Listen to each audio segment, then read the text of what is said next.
This is Steve Young for the Co-Roundtable. It's early April 2025, and just about everybody is reeling from Donald Trump's proposal to convert the international economy, the global economy, all the people, all the countries in the world, from a sort of more or less free trade basis to mercantilism, where beggar thy neighbor is a phrase.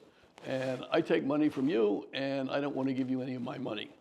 The Co-Roundtable first met in 1986 in Caux, Switzerland, to deal with a previous round of trade protectionism.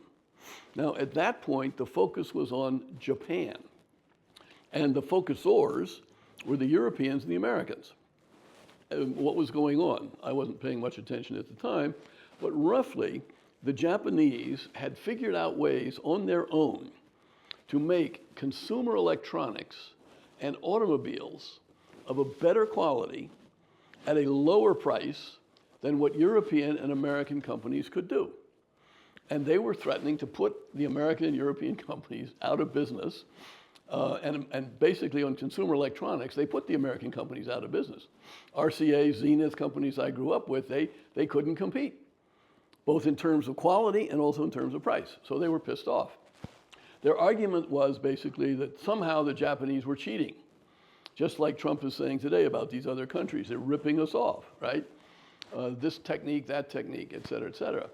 And on the other side, the Japanese did have very high protective tariffs against American agricultural products because they had a social policy of protecting their villages. Japanese culture in many ways has been part of a village culture for what, 1,000 years, 2,000 years? I mean, that's a big deal for Japanese.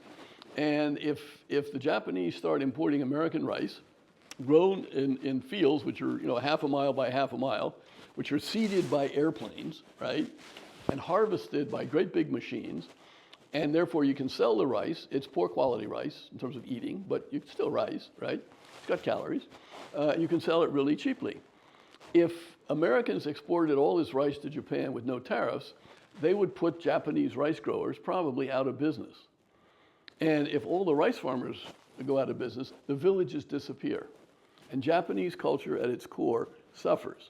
So the Japanese put up tariffs to make it too expensive for Japanese to buy rice.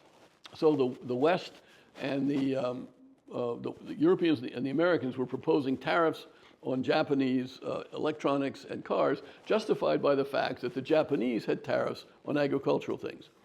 So these business leaders, Japanese, European, American, met at Co. 1986 and argued with each other. And after what I was told, I was not there, is after like a day and a half of arguing, pointing fingers at each other, they kind of realized that this was all just sort of superficial. That what was really important in the long run was what Adam Smith had talked about, 150, 200 years before. What is the quality and the amount of goods that you make at a fair price that people can afford? That should be the test of a successful capitalism. Are you serving your stakeholders, your employees, your customers, the society? And certain government regulations which distort market movements get in the way. So they came to a kind of agreement that back in '86, these Japanese, Europeans, and Americans, that if a company makes a good product at a fair price, given labor, given materials, things like that, takes care of its employees, the product is good for customers, it doesn't hurt them, it helps them, it makes their well-being higher, better, and it doesn't pollute the environment, and it doesn't sort of cheat the community, then that company should have the right to sell wherever it wants. And this feeling ended up with the Co-Roundtable principles of 1994, one of which is to recognize, as Adam Smith did, that free trade and commerce and broadening your markets and always being under the pressure of delivering a quality product at a fair price. This is basically good for humanity. And that's what we have stood on since 1994. And now President Trump comes along saying this is all, how should I put this in impolite English? BS?